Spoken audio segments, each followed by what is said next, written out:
Hoje, então, seguiremos falando do filoartrópode. Na aula de hoje, falarei um pouquinho da classificação, da origem e evolução desse grande táxon de animais. Antes da gente falar um pouquinho da origem e evolução, vou mostrar para vocês a classificação que eu venho utilizando nas minhas aulas de zoologia. Então, o filoartrópoda está subdividido em 5 subfilos. O subfilo Trilobitomorpha, o subfilo Chelicerata, o subfilo Crustácea, o subfilo Hexapoda e o subfilo Myriapoda. Os Trilobitomorpha são os únicos artrópodos que incluem somente espécies extintas, né? Ou seja, todas as 4.000 espécies descritas de Trilobitomorpha são extintos. Eles eram, né, animais que apresentavam o corpo dividido em 3 regiões, né, em 3 tágmas, que eram a cabeça, o tórax e o abdômen. Nestes animais é chamado de pigídeo. Além disso, nestes artrópodos, o corpo é demarcado, como a gente pode ver aqui, né, no meu apontador, por 2 sulcos longitudinais, o que define um lobo mediano e 2 lobos laterais, o que dá o nome, então, para estes artrópodos, né? Trilobita, ou seja, animais que apresentam o corpo com 3 lobos. Depois nós temos o subfilo Chelicerata, que é o segundo maior táxon de animais do planeta, que inclui o Limulus, também chamado de caranguejos, ferradura, as aranhas, os escorpiões, os ácaros, as aranhas do mar.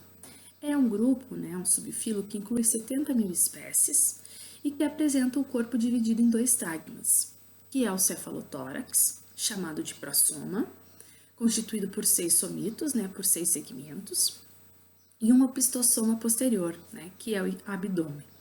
Nos Chelicerata, o abdômen, né, e o cefalotórax têm uma denominação diferente. O cefalotórax é o prosoma e o abdômen é o opistossoma. Geralmente, né, o abdômen, o opistossoma, com até 12 segmentos. São artrópodos que apresentam 6 pares de apêndices, um par de quelíceras, um par de pedipalpos e 4 pares de pernas locomotoras. São artrópodos que não têm antenas e não têm asas. Então, aqui mostrando 2 representantes bem característicos dos Chelicerata, um escorpião e uma aranha. Depois nós temos o subfilo Crustácea, que é o grupo de animal mais diverso do planeta, porque ele tem diferentes formas dentro desse grupo. Esse grupo, então, inclui os caranguejos, os camarões, as baratinhas da praia, os tatuzinhos de jardim, as cracas, que são crustáceos sésseis, né, que vivem grudados nos substratos, os cladócidos e os copépodes. Atualmente, estima-se, né, que tem em torno de 68.000 espécies descritas. O corpo, geralmente, porque existe uma grande diversidade de formas dentro do subfilo crustáceo. Mas o corpo geralmente dividido em cabeça, tórax e abdômen, e muitas vezes a cabeça e o tórax fundindo, formando o cefalotórax. Apresenta 2 pares de antenas, um par de mandíbulas e 2 pares de maxilas. E uma característica única e exclusiva, né, e comum a todos os crustáceos, é o fato deles apresentarem a larva náuplios. Tá? E os apêndices deles podem ser unirremes ou birremes. Aqui mostrando para vocês, então, 2 representantes, um caranguejo. Então, vocês veem aqui que o cefalotórax dele é bem desenvolvido e o abdômen dele está escondido, né, está dobrado aqui sobre a parte ventral do cefalotórax. E aqui nós temos, né, na direita, um lagostim, que apresenta, então, um abdômen bem desenvolvido, né, um abdômen totalmente distendido. Depois nós temos o grande subfilo Hexapoda, né, que inclui colêmbulos, protúrios, diplúrios e os insetos. É um grupo com quase 1 milhão de espécies descritas. São artrópodos que têm o corpo dividido em cabeça, tórax e abdômen. apresentam 5 pares de apêndices cefálicos e 3 pares de apêndices torácicos. E geralmente os hexápoda com 2 pares de asas e apenas um par de antenas. Tá? Lembrando que trilobitomorfa tem um par de antenas, Quelicerata não tem antena, crustácea 2 pares de antenas e subfilo hexápoda um par de antenas. Então, aqui mostrando um pouquinho, né, dos representantes do grande subfilo hexápoda. Em sua grande maioria, constituído por insetos. E o último subfilo, que é o miriápoda, que inclui milípedes, emboás, centopeias, paurápodos e sinfilos, com 11.500 espécies descritas. São artrópodos que têm um tronco alongado, então o tronco deles não está subdividido em tórax e abdômen. Tá? Então, eles têm a cabeça e um tronco. O corpo é homônimo e com muitos segmentos e apêndices unirremes. E na cabeça, eles têm 4 pares de apêndices cefálicos. As antenas, as mandíbulas, as maxilas e as segundas maxilas. Sempre um par, né? Um par de antena, um par de mandíbula, um par de maxilas, né? Das primeiras maxilas e um segundo par de maxilas. Aqui, então, mostrando para vocês representantes. Aqui essa imagem na esquerda de um quilópodo e aqui na direita de um diplópodo. Então, mostrando resumidamente, então, a classificação do filoartrópoda em 5 subfilos. Vou falar agora um pouquinho para vocês das teorias sobre a origem e evolução do filoartrópoda. Uma dessas teorias é a teoria dos articulata, que foi proposta por Cuvier em 1817, e essa teoria leva em consideração características compartilhadas, ou seja, as sinapomorfias existentes, né, entre Annelida e Artrópoda, e além disso também entre os unicóforos e os tardígrados. Quais são essas características? Um cérebro característico, com corpos anteriores em formas de cogumelo, e além desse cérebro anterior mais desenvolvido, gânglios que se repetem ao longo dos segmentos corpóreos. Além disso, um coração tubular dorsal alongado, que é derivado de um vaso sanguíneo longitudinal. 4 ou 5 feixes de musculatura longitudinal e a expressão segmentar dupla repetida do gene Engrelid durante a segmentação e da neurogênese, tá?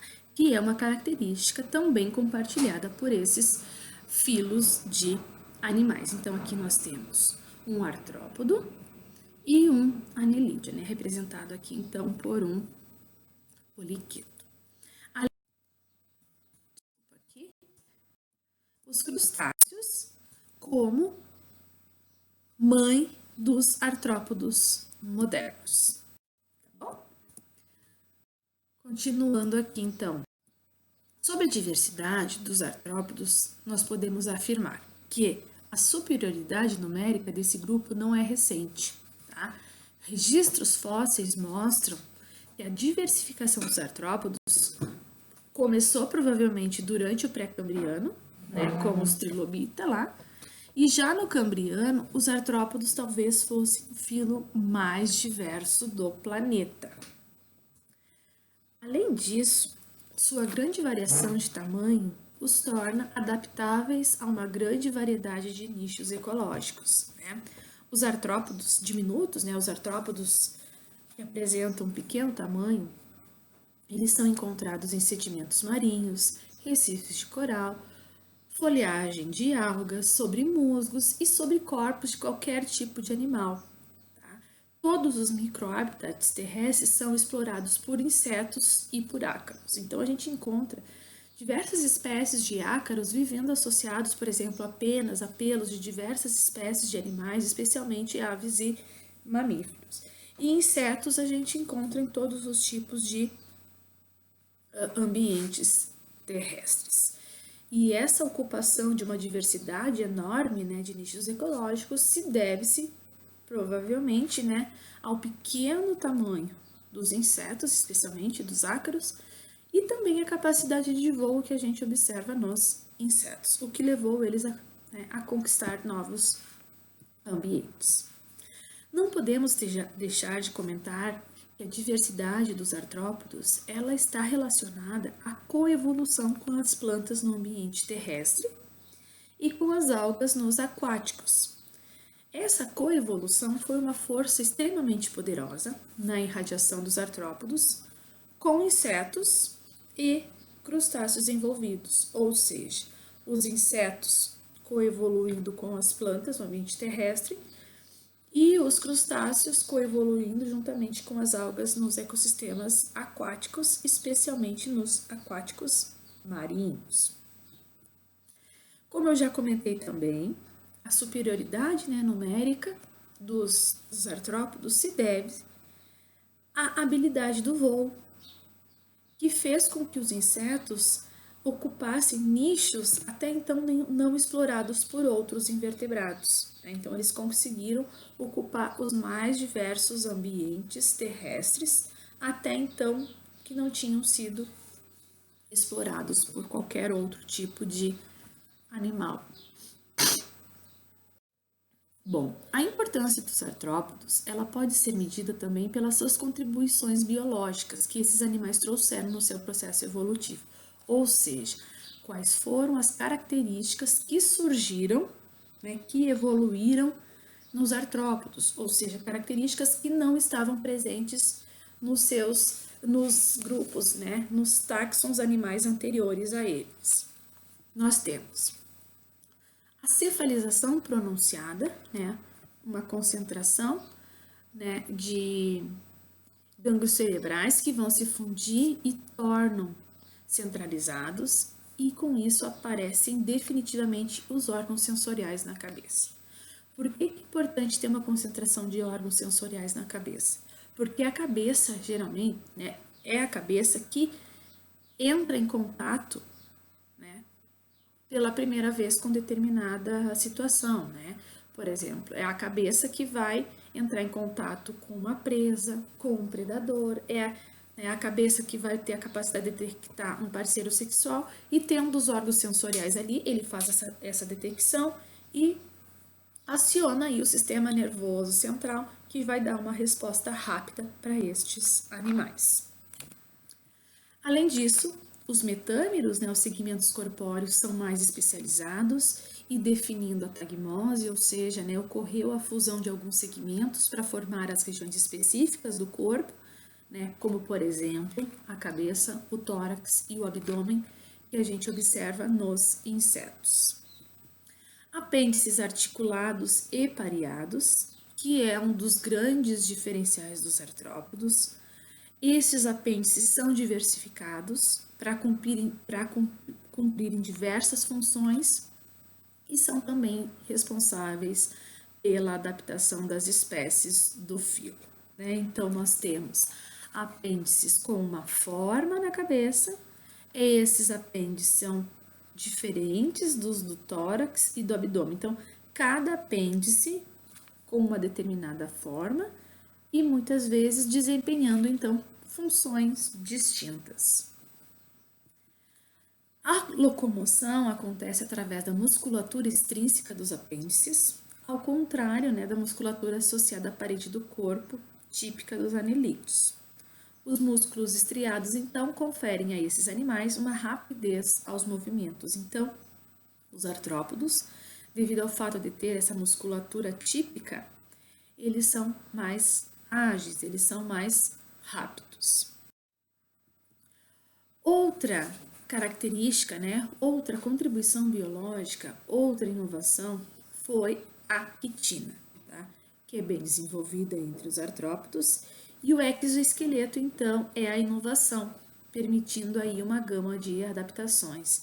Então, lembrando que o exoesqueleto é constituído de quitina, e esse exoesqueleto vai dar proteção ao corpo desses animais, vai facilitar a locomoção, vai servir de base para a inserção das pernas locomotoras e também das asas nos insetos, No entanto, esse exoesqueleto ele precisa ser trocado, precisa ser mudado para permitir o crescimento dos artrópodes.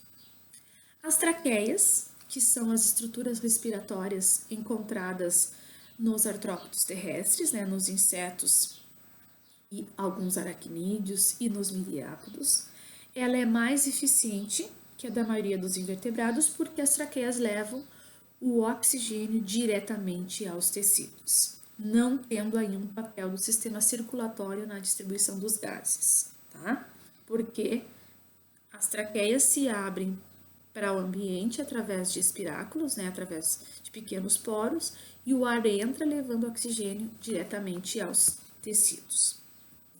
Além disso, os artrópodos, eles apresentam um trato digestivo muito especializado, com dentes quitinosos, compartimentos e ossicos gástricos que vão auxiliar e que vão tornar o processo de digestão um pouco mais ágil, um pouco mais rápido, e com isso muitos dos artrópodos puderam desenvolver estratégias alimentares distintas.